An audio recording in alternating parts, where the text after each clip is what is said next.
are those who would say that the story which follows could happen only in a dream. Regardless of where it could happen, this is the way it did happen.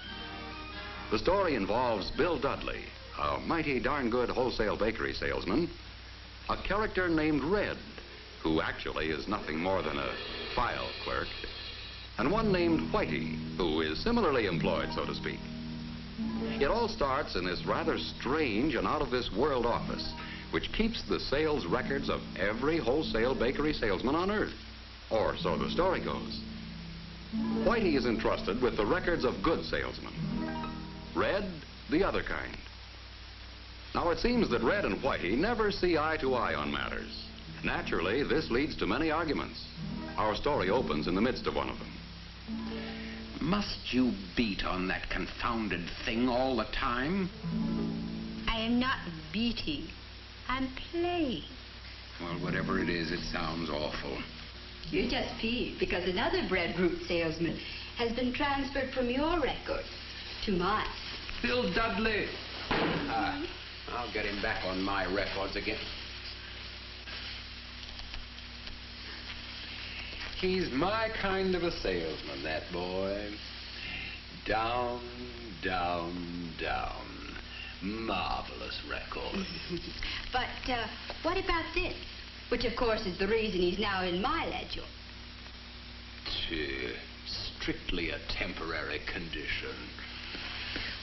Why, at the slightest excuse, he'll slip back into his old habit of taking life easy, the way a smart salesman should. You're talking through your horns again. Wouldn't want to make a little bet on that now, would you? Like what? Oh, say, a new set of asbestos points for my pitchfork against a new set of strings for that thing. On the level? Strictly on the level. Of course, if you're afraid, it might... I don't frighten easily. Go on.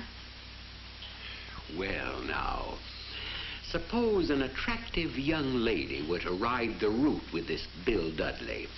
Say she's a magazine writer and is after material for an article. Say she makes fun of the way he works. That's all it'd take to get him back into my way of selling again. You think so, huh? I'm willing to bet on it. So I gather. But how could we up here fix it so that a magazine writer down there... Oh, no. No, not me. Why not? The trip will do you good. Of course, I haven't been down there in a long time. Even on business. That's the way to talk. And perhaps, as a little added distraction from his work... yes. But perhaps something a little more...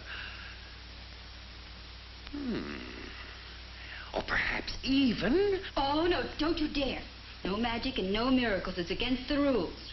If I go, I'll go like this.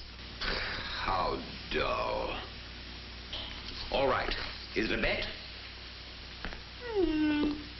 All right, it's a bet. I'll put this Bill Dudley to the test.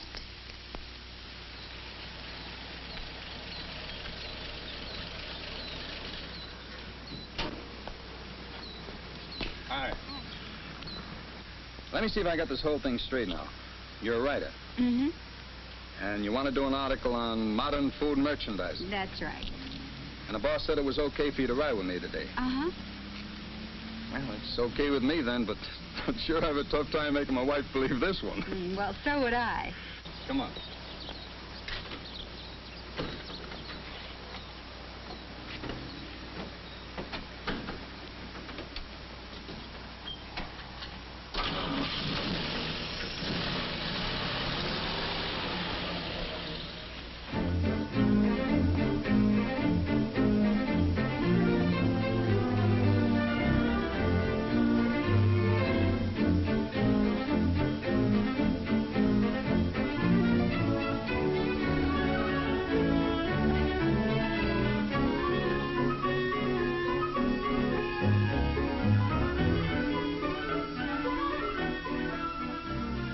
Well, that's how Whitey started out to prove her point. But Red was not far behind. Hey, you're not down here just for the ride, you know. Start working on the guy. We got a bet on.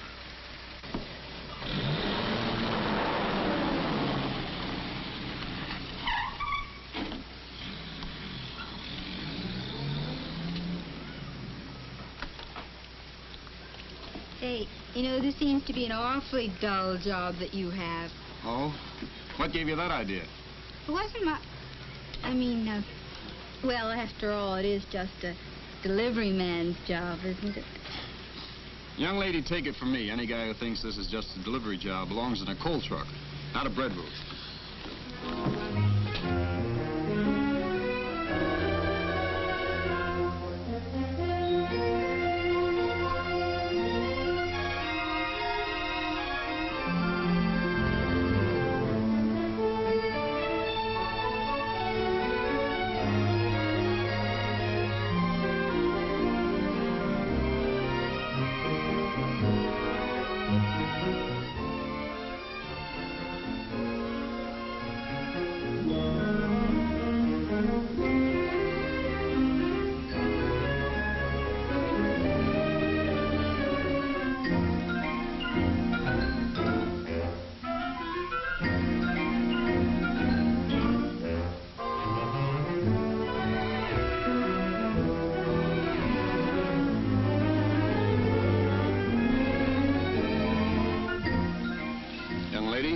You sit there.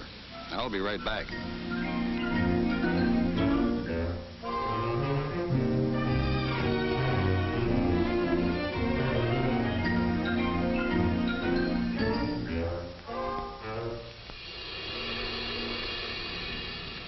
Well?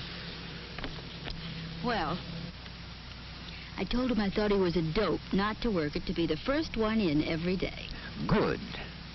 I told him I thought all this push on getting good displays, just a lot of front office talk. Couldn't have phrased it better myself. Why keep a close check on how your load's going, I said. You can always dump it on the last half dozen stops. Excellent. And what did he say? Nothing. That's the trouble. He just sat there listening and looking very thoughtful. There, you see? What did I tell you? My bet's practically won. Gee, you know, I would have sworn that nothing could make him slip back into his old selling ways.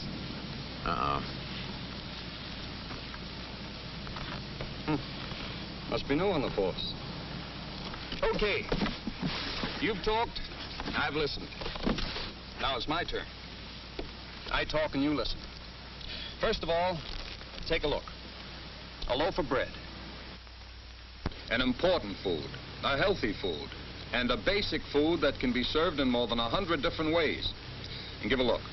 Not just one kind of bread, but a whole variety.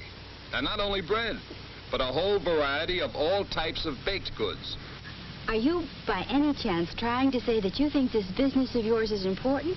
That's exactly the way I feel about it. Uh-oh. There's something about that guy's tone of voice I don't like. But just because we're important in the food picture doesn't mean a guy can sit back and take it easy on this job. Why not? Well, because folks have to go to stores to buy my stuff. So? So, in these stores, there can be as many as 3,000 different food items that are just itching to latch on a part of their food money, including a few other brands of baked goods. So, it's one great big scramble. Up and down the aisles the shopper goes, and what she'll buy, nobody knows. For sure, that is. But every food item tries to make the grade by looking so doggone good she just can't resist buying. Appetite appeal, we call it. And how do you get it? That's just what I was going to ask you. Well, one way is to let the shopper see the actual product. Yes, sir, you can write this down in your notebook. For making the best impression, nothing beats seeing the actual product. Now, one way to get it is with modern packaging. But that's not all. Now, for best appetite appeal, you also have to have good displays. Displays that sell. And believe me, top salesmen are using all the tricks in the book to get them. Tie-in displays with go-together food products. meal suggestion displays, and a lot of others. So when you stop and think about it, this job of mine is anything but dull. But still, doesn't it get monotonous doing the same routine things every day? Every day is different on this job. Every store is different, depending on what bullseye I'm working on. Bullseye? Sure. You know, a while back I decided this could be a better paying job if the guy used his noggin. That's when I set up 3 bullseyes. Here they are. Grocer goodwill, plus volume, and selling displays. The things I'm aiming for in every store on my route. Anytime you can do something to make yourself better liked in a store, or up the volume in a store by even 1 loaf of bread, or get a new display idea, can mean more dough. I'm just crazy enough to like the feel of more money. That's why I keep aiming for those bullseyes. Well, I better wind up Nellie and get going. Huh. It's jerks like that that end up as supervisors.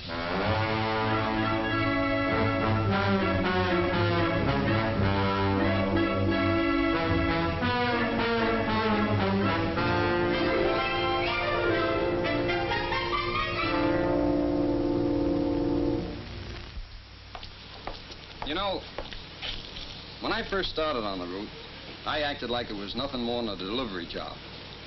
Take this grocer goodwill business. Know how I used to go after that? Why, I used to go into stores and slam doors and... Hiya, Duffy, old boy. How's the old miser today? Counting your gold again, huh?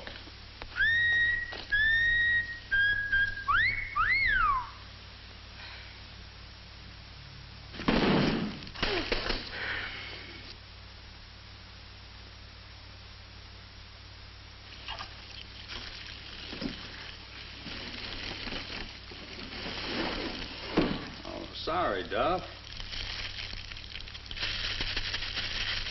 No harm done, huh? See you again, Duff. It must have been awful. Well, maybe it wasn't quite that bad. Anyway, today I go after a grocer's goodwill a little different. I'll show you.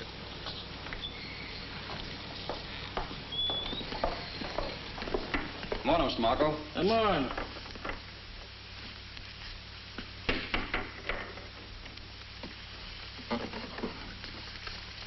How are you today? I'm a feel lousy. No, I'm sorry to hear that. Hey, something new. Say, these are pretty slick. You noticed that, eh? Sure did. Yeah, I bet your customers will go for them, too. With my customers, maybe yes and maybe no.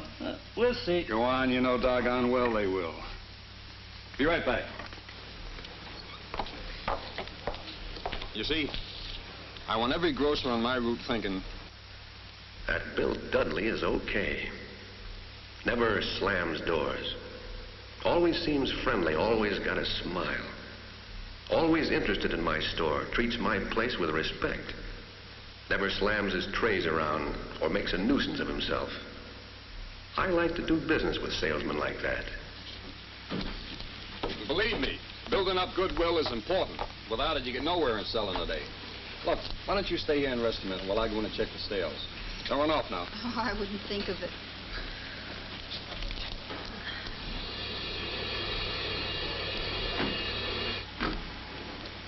I don't like the way that guy's yakking. I do. You would. Ah. If you want my opinion, he's in a rut. Oh, well, if you want mine, he's in the groove.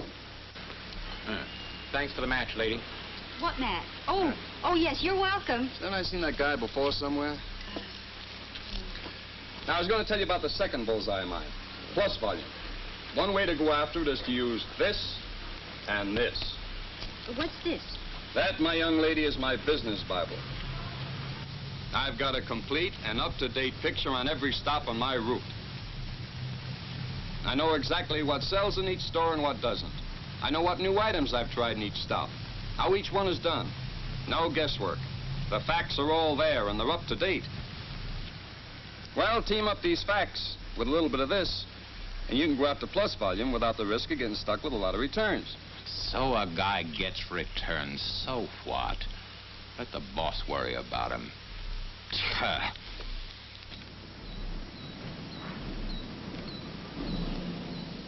Here's something else a fella can do to get plus volume. Watch me in here.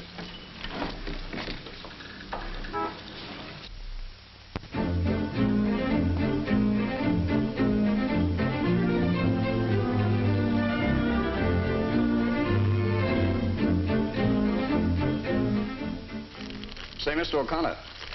Yes, Bill? I'm putting in a half a dozen of these new sweet doughs. They went over so good last year, we're running them again.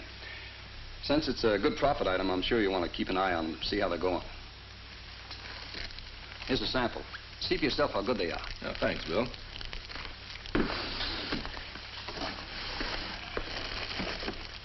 You see, talking it up is another key to getting plus volume. You can get in a good plug when you introduce a new package, a new product, or a special. The more you talk it up, the better chance of getting him to push it. But what was all this mumbo-jumbo business with so many of this at so much and so many of that at so much at the last store? Oh, the count check. That's something I always do before I put the stuff on the shelves. Avoids mix-ups later on. And this is especially important in big bakery departments. You see, in supermarkets, there are a lot of bakery salesmen coming in. And the count check also reminds the grocer of what baked goods of mine he's got to sell. The better he knows my products, the better chance of getting his help in selling them. And that makes for plus volume for me. And then there's that third bullseye of mine, selling displays. You know, that can be a little rough. You see, well, take this route of mine. I've got all kinds of bread racks and display shelves. Some of them are pips. I guess other guys' routes are the same way. I used to give up easy on displays. I had only one rule I followed. As long as the stuff didn't fall on the floor while I was there, it was okay. No more, though. And believe me, there's no trick or mystery to building good selling displays. Just stack the bread so the brand name shows best, and shows off the bread to best advantage. And give the specialty loaves the best display space. And don't squash bread to get it in. If a store is selling more bread than I got room for in my display space, I talk to the grocer about giving me more room, say near the checkout counters, or on the counter next to the register. Now, baked goods are impulse items, too. So I always display them as near eye level as I can, so they're easy to see and easy to reach. When you figure a shopper spends an average of only 35 seconds in a baked goods department, there's not much time for your display to work on them. So display it within easy reach, group the items together, keep from burying any item out of sight. But you know, a lot of the other bread boys are doing that much. So how do you get the jump on them? With special display and promotion ideas. Take the other day. I noticed a stop on my route was running a special on hamburger. Okay. So I talked the grocer into including rolls in a special display next to the hamburger. That's where getting goodwill pays off. If you got the grocer's goodwill, you can get extra selling displays in the store built around special promotions. Picnic displays, especially good just before holidays and weekends in summer.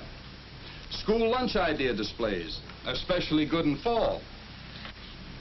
Better breakfast displays, or any others that tie in with national promotions. Seasonal promotion displays, fruitcakes around Thanksgiving and Christmas. Hot cross buns and Easter cakes at Easter time.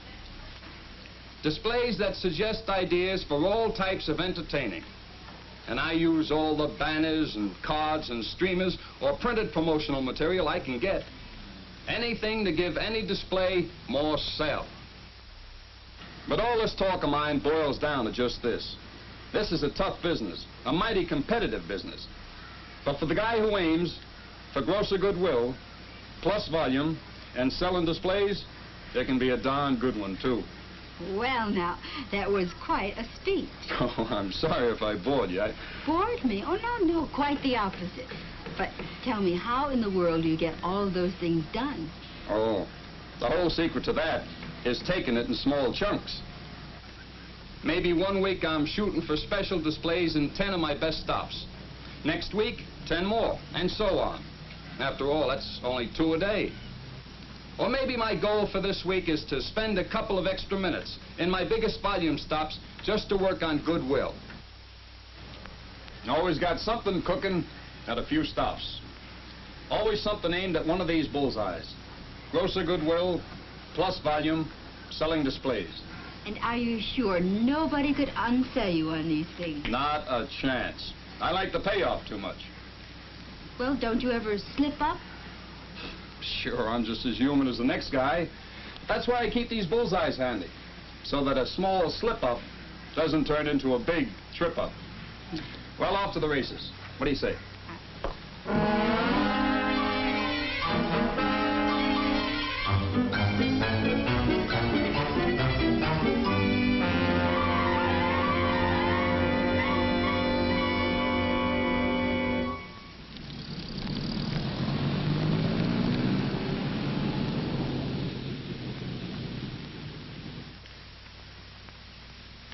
Grosser goodwill, plus volume, selling displays.